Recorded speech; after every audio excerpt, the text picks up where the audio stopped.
Hi guys, welcome back to our channel Trading for Beginners. Today in this video I'm going to show you how to create a Zengo wallet. To do so, follow some simple steps with me. First of all, make sure that you have installed Zengo wallet in your device. After you have downloaded or installed Zengo wallet, open the application, then click to continue. There, enter your email address, then click to continue.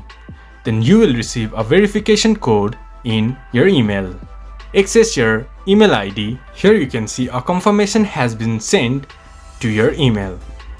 Here, tap to confirm, then your verification process will be completed. There, click to enable device lock. You can also use your pattern, then click to get started. Choose your recovery account, then click to continue.